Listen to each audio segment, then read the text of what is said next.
हरे कृष्णा। हम कल की चर्चा को आगे बढ़ाते हैं। सुनीता की सहेलियों ने ये कहा कि वो उसे एक ऐसी विद्या प्रदान करेंगी जो पुरुषों को मोहित कर लेती है, और ये कहकर सखियों ने सुनीता को वह सुखदायक विद्या बल प्रदान किया और कहा, कल्याणी, तुम देवता आदि में से जिस जिस पुरुष को मोहित करना चाहती हो उसे तत्काल मोहित कर सकती हो। सखियों के यूँ कहने पर सुनीता ने उस विद्या का अभ्यास किया। जब वह विद्या भली भांति सिद्ध हो गई तब सुनीता बड़ी प्रसन्न हुई। वह सखियों के साथ ही पुरुषों को देखती हुई वन में घूमने लगी। तदंतर उसने गंगा जी के तट पर एक रूपवान ब्राह्मण को देखा जो समस्त शुभ लक्षणों से संपन्न और सूर्य के समान तेजस्वी थे। वे तपस्या कर रहे थे। उनका प्रभाव दिव्य था। उन तपस्वी महर्षि का रूप देखकर सुनीता का मन मोह लिया। उसने अपनी सखी रंभा से पूछा, ये देवताओं से भी श्रेष्ठ महात्मा कौन हैं? रंभा बोली, सखी, अव्यक्त परमेश्वर से ब्रह्मा जी की उत्पत्ति हुई है। उनसे प्रजापति अत्रि का जन्म हुआ है जो बड़े धर्मात्मा हैं। ये महामना तपस्वी उन्हीं के पुत्र हैं और इनका नाम अंग है। भद्रे, ये नंदन वन में आए हैं। वहाँ नाना प्रकार के तेज से संपन्न इंद्र का वैभव देखकर उन्होंने उसी के समान पद पाने की अभिलाषा की है। सोचा, जब मुझे ही वंश को बढ़ाने वाला ऐसा पुत्र प्राप्त हो तब मेरा जन्म कल्याणकारी हो सकता है, साथ ही यश और कीर्ति भी बढ़ सकती है। ऐसा विचार करके इन्होंने तपस्या और नियमों के द्वारा भगवान ऋषिकेश की आराधना की है। जब भगवान अत्यंत प्रसन्न होकर इनके सामने प्रकट हुए तब इन्होंने वरदान मांगा कि मधुसूदन, मुझे इंद्र के समान वैभवशाली तथा अपने समान तेजस्वी एवं पराक्रमी पुत्र प्रदान कीजिए। वह पुत्र आपका भक्त एवं सब पापों का नाश करने वाला होना चाहिए। श्री भगवान ने कहा, महात्मन, मैंने तुम्हें ऐसा पुत्र होने का वरदान दिया है। वह सबका पालन करने वाला होगा। और यूँ कहकर भगवान अंतर्ध्यान हो गए थे। तब से विप्र प्रवर अंग किसी पवित्र कन्या की तलाश में हैं। जैसे तुम सब अंगों से मनोहर हो वैसी ही कन्या ये चाहते हैं। अतः तुम इन्हीं को पति रूप में प्राप्त करो। इनसे तुम्हें पुण्यात्मा पुत्र की प्राप्ति होगी। वे महाभाग तपस्वी और पुण्य बल से संपन्न हैं। इनके वीर्य से उत्पन्न हुआ पुत्र इन्हीं की गुण संपत्ति से युक्त महातेजस्वी, समस्त धर्मात्माओं में श्रेष्ठ, परम सौभाग्यशाली, युक्तात्मा और योग तत्व का ज्ञाता होगा। सुनीता बोली, भद्रे, तुम ठीक कहती हो। मैं ऐसा ही करूंगी। इस विद्या से इस ब्राह्मण को मुंह में डालूंगी। तुम मुझे सहायता प्रदान करो जिससे मैं इस समय इनको पा सकूं। रंभा ने कहा, मैं तुम्हारी सहायता करूंगी, तुम मुझे आज्ञा दो। सुनीता के नेत्र बड़े बड़े थे। वह रूप और यौवन से शोभा पा रही थी। उसने सद्भावनापूर्वक माया से दिव्य रूप धारण किया। उसका मुख बड़ा ही मनोहर था। संसार में उसके सुंदर रूप की कहीं तुलना नहीं हो पाती थी। वह तीनों लोगों को मोहित करने लगी। सुंदरी सुनीता झूले पर जा बैठी वीणा बजाती हुई मधुर स्वर में गीत गाने लगी। उसका स्वर बड़ा ही मोहक था। उस समय महर्षि अंग अपनी पवित्र गुफा के भीतर एकांत में ध्यान लगाए बैठे थे। वे काम क्रोध से रहित होकर भगवान श्री जनार्दन का चिंतन कर रहे थे। उत्तम ताल स्वर के साथ गाया हुआ वह मधुर और मनोहर गीत सुनकर अंग का चित्त ध्यान से विचलित हो गया।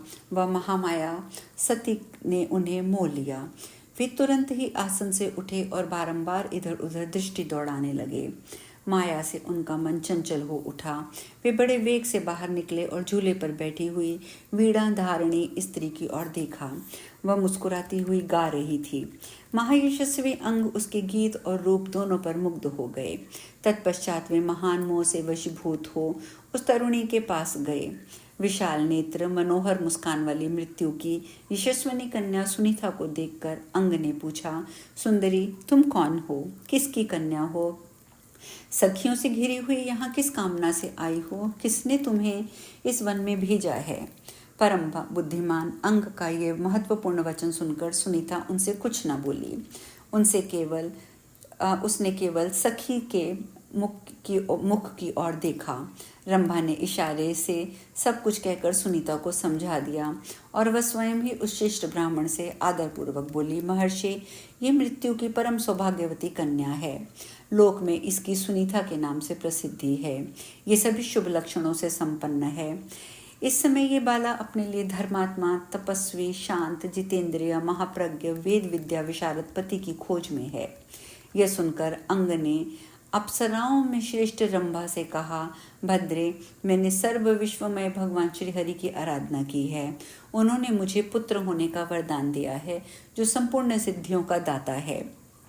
अतः इस वरदान की सफलता निमित्त उत्तम पुत्र की प्राप्ति के लिए मैं किसी पुण्य बल से संपन्न महापुरुष की कन्या के साथ विवाह करने का विचार कर रहा था, किंतु कहीं भी अपने लिए परम मंगलमय कन्या नहीं पा सका। यह धर्म की सुमुखी कन्या धर्माचार परायण है। यदि वास्तव में यह पति की तलाश में है तो ये मुझे स्वीकार करे। इसकी प्राप्ति के लिए मैं अदेय वस्तु भी दे सकता हूँ। रंभा बोली, द्विजश्रेष्ठ, आपको इस प्रकार उदारता पूर्वक इसकी अभिष्ट वस्तु इसे देनी चाहिए। यह सदा के लिए आपकी धर्मपत्नी हो रही है। आप कभी इसका परित्याग न करें। इसके दोष गुणों पर कभी आपको ध्यान नहीं देना चाहिए। विप्रप्रवर, इस विषय में आप मुझे प्रत्यक्ष विश्वास दिलाइए। सत्य की प्रतीति दिलाने वाले अपना हाथ इसके हाथ में दे दीजिए। अंग ने कहा, एवमस्तु, निश्चय ही अपना हाथ मैंने इसे दे दिया। इस प्रकार सत्य का विश्वास कराने वाला संबंध करके अंग ने सुनीता को गंधर्व विवाह की प्रणाली से के अनुसार ग्रहण कर लिया। सुनीता को उन्हें सौंपकर रंभा के हृदय में बड़ा हर्ष हुआ। वह अपनी सखी से आज्ञा लेकर घर को चली गई। दूसरी सखियों ने भी प्रसन्न होकर अपने अपने घर की राह ली। उन सब सहेलियों के चले जाने पर द्विजश्रेष्ठ अंग अपनी प्यारी पत्नी के साथ विहार करने लगे। उसके गर्भ से उन्होंने एक सर्व लक्षण संपन्न पुत्र उत्पन्न किया और उसका नाम वेन रखा। सुनीता का वह महातेजस्वी बालक दिनों दिन बढ़ने लगा और वेद शास्त्र और उपकारी धनुर्विद्या का अध्ययन करके समस्त विद्याओं का पारगामी विद्वान हो गया।